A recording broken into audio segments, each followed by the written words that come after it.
Calon Presiden nomor urut 01 Joko Widodo memperkenalkan kartu baru yang akan ditawarkannya jika kembali terpilih pada pemilihan Presiden 2019 nanti. Nah, salah satu yang menjadi kontroversi adalah kartu prakerja. Para pemegang kartu ini akan diberi gaji bila selama 1 sampai dengan 2 tahun setelah mereka mengikuti pelatihan, belum juga mendapatkan pekerjaan. Pada Minggu 24 Februari lalu, Presiden Joko Widodo menyampaikan pidato kebangsaan di Gedung Sentul International Convention Center Bogor, Jawa Barat. Dalam pidatonya, Capres nomor urut 01 Joko Widodo berjanji akan terus menurunkan angka kemiskinan melalui lapangan kerja, harga yang stabil dan terjangkau, jaminan sosial yang menyeluruh, serta program lainnya untuk kesejahteraan rakyat Indonesia. Dalam kesempatan itu, calon Presiden nomor urut 01 ini memperkenalkan kartu baru yang menjadi program yang akan ditawarkannya jika kembali terpilih pada pemilihan Presiden 2019. Kartu-kartu tersebut adalah kartu sembako murah, kartu Indonesia Pintar Kuliah, dan kartu prakerja. Disampaikan Jokowi, kartu prakerja merupakan bentuk pelatihan bagi masyarakat yang belum memiliki kemampuan dan keterampilan di dunia kerja. Saya akan meningkatkan lebih banyak lagi program pelatihan untuk para pencari kerja dan korban PHK. Untuk itu akan saya luncurkan yang namanya kartu prakerja seperti ini, kartu prakerja.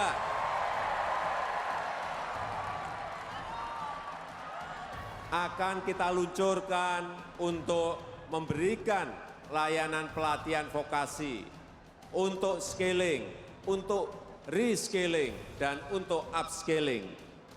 Ini pelatihan vokasi untuk meningkatkan keterampilan bagi yang belum bekerja, bagi yang berstatus sebagai pekerja, dan juga bagi yang akan berganti pekerjaan. Jokowi mengungkapkan para pemegang kartu tersebut akan diberikan akses untuk mengikuti pelatihan kerja. Jika dalam 1 hingga 2 tahun setelah mendapatkan pelatihan kerja masih belum mendapatkan pekerjaan, maka mereka bakal memperoleh gaji atau tunjangan dari pemerintah. Melalui program kartu ini, pemerintah diharapkan dapat membentuk sumber daya manusia Indonesia yang berkualitas premium, yang mampu bersaing di dalam maupun di luar negeri. Program yang disampaikan Presiden Jokowi ini pun lantas mendapat kritik dari sejumlah pihak. Kutip dari Detik Finance, Direktur Center of Reform on Economics, Muhammad Faisal menilai janji calon Presiden nomor urut 01 Joko Widodo ini tidaklah dibutuhkan para lulusan SMK. Faisal mengatakan bahwa yang dibutuhkan para lulusan SMK adalah lapangan pekerjaan yang bisa diserap. Salah satu yang bisa dilakukan pemerintah untuk membuka lapangan kerja adalah membenahi kurikulum pembelajaran di masa SMK. Oleh karena itu, janji kampanye Capres petahana melalui kartu sakti ini dinilai belum efektif untuk menekan angka pengangguran, khususnya lulusan SMK. Badan Penanganan Nasional Prabowo Subianto Sandiaga Uno turut mengkritik program kartu prakerja Capres petahana Joko Widodo. Dikutip dari Detik.com, anggota Dewan Pengarah Badan Pemenangan Prabowo Subianto dan Sandiaga Uno, Fadlizon menyebutkan program yang disampaikan Presiden Jokowi sangat politis. Menurutnya, kartu prakerja ibarat memberikan impian kosong. Melalui kartu prakerja, pengangguran lulusan SMK akan diberikan gaji yang uangnya dibebankan pada APBN. Menurutnya, memberikan gaji kepada pengangguran bukan solusi. Justru solusinya adalah menciptakan lapangan kerja yang mudah.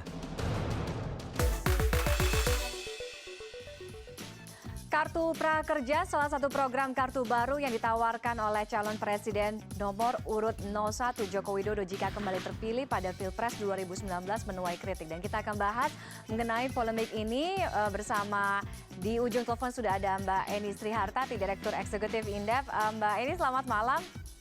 Malam, Mbak Tiffany. Kayaknya paling pas kalau kita ngomongin seberapa realistis ya program penawaran kartu prakerja oleh Jokowi ini. Anda melihat seberapa realistis untuk mewujudkan hal ini atau mungkin jauh panggang dari api, nggak ada realistisnya sama sekali nih Mbak Eni? Ya, sebenarnya kalau kartu prakerja ini kan istilah ya, tapi esensinya kan ini seperti halnya tunjangan atau subsidi pengangguran, intinya kan begitu kan. Jadi sebelum mendapatkan pekerjaan, mendapatkan tunjangan dari pemerintah. Nah, sepanjang memang ketersediaan budgetnya itu ada dan dianggarkan, ya sebenarnya realistis gitu kan. Ada atau enggak nih budget sama anggarannya? Ya, tapi kan yang kita persoalkan, yang mungkin yang harus dievaluasi itu kan seberapa efektif gitu kan. Jadi kalau misalnya sudah menjadi kebijakan politis, kan Menteri Keuangan tentu tinggal menganggarkan gitu. Kalau itu memang sudah menjadi komitmen politis, tetapi yang menjadi pertanyaan seberapa efektif gitu. Jadi kalau misalnya ini objeknya siapa? Katakanlah misalnya lulusan SMK. Lulusan SMK itu kan bisa teridentifikasi seluruh Indonesia misalnya berapa gitu kan. Kita bandingkan misalnya Mbak, dulu pemerintah punya yang namanya anggaran ikatan dinas di beberapa sekolah, misalnya ada STAN, SPBDN dan sebagainya. Itu pun setelah beban fiskal ini cukup tinggi itu dikoreksi.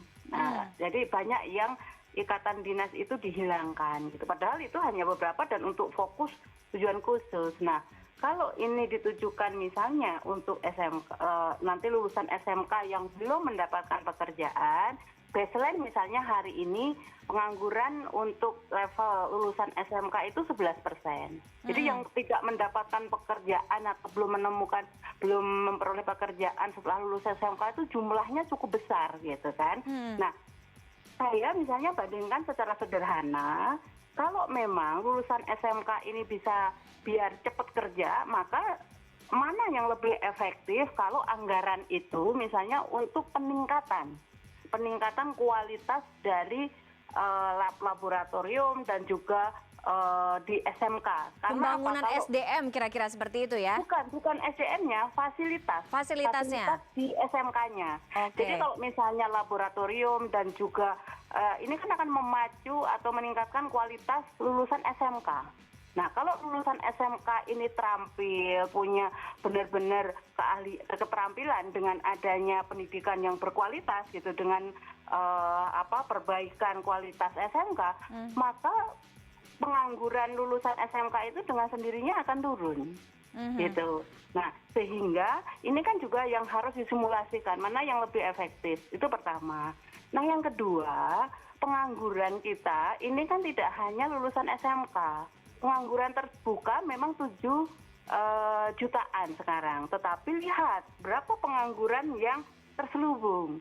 Jadi kalau kita lihat orang pekerja kita yang bekerja di atas 35 jam per minggu itu masih ya atau baru 71,31%. Artinya masih hampir 30% itu masih pengangguran terselubung. Artinya mereka juga belum teroptimalkan pekerjaannya gitu kan. Atau yang kalau misalnya kita lihat per data Agustus terakhir itu pekerja setengah penganggur itu masih 6,62% dan pekerja paruh waktu juga masih 22%. Belum lagi yang di sektor informal ya masih porsinya 58%. Nah, sehingga saya khawatir nanti implementasinya ketika siapa yang nantinya memenuhi persyaratan untuk mendapatkan kartu ini. Jadi kalau berawal atau berpijak benchmark dengan data-data tadi itu besar sekali. Itu hal yang kedua.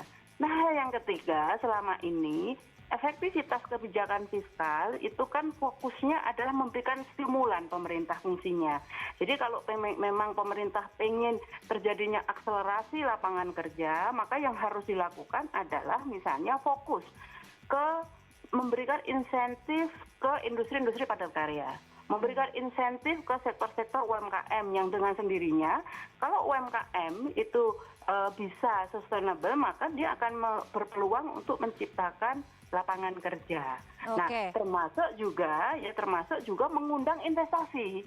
Nah, sehingga sebenarnya transfer payment atau direct yang subsidi direct yang diterima masyarakat memang dimungkinkan atau diperbolehkan juga selama ini telah menjadi skema kebijakan pemerintah. Tetapi sebenarnya kalau kita melihat urgensinya, jadi subsidi langsung itu perannya atau urgensinya itu lebih ke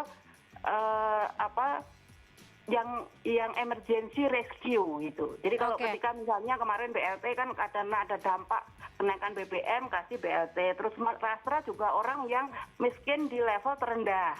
Itu kan nggak bisa diapa-apain lagi dikasih ini. Nah, kalau lapangan kerja, kalau kaitannya dengan lapangan kerja, ini yang harus dibuka, ya, yang harus dibuka itu adalah bagaimana menumbuhkan pasokan atau suplai lapangan kerjanya yang lebih utama gitu. Oke, Mbak Eni, terkait dengan hal itu tadi pemberian insentif terhadap industri padat karya UMKM, kemudian juga penyediaan sarana seperti tadi yang sudah disebutkan ya, ada laboratorium dan sebagainya untuk peningkatan kualitas melalui skill, pelatihan, training segala macam. Anda melihat selama ini sudah berjalan seperti apa? Maksimal tidak? Iya, kalau kita lihat, coba kita lihat proporsi dari kualitas SMK kita. Mengapa sih kok SMK kita banyak yang menganggur? Mestinya ya di SMK itu terbalik Mbak proporsinya. Jadi sekitar 60 minimal ya, atau bahkan mestinya 70% itu praktek. Dan selebihnya hanya teori gitu kan. Nah, praktek itu butuh dukungan apa? Butuh dukungan fasilitas berbagai macam untuk misalnya ketersediaan kalau mereka itu SMK di bidang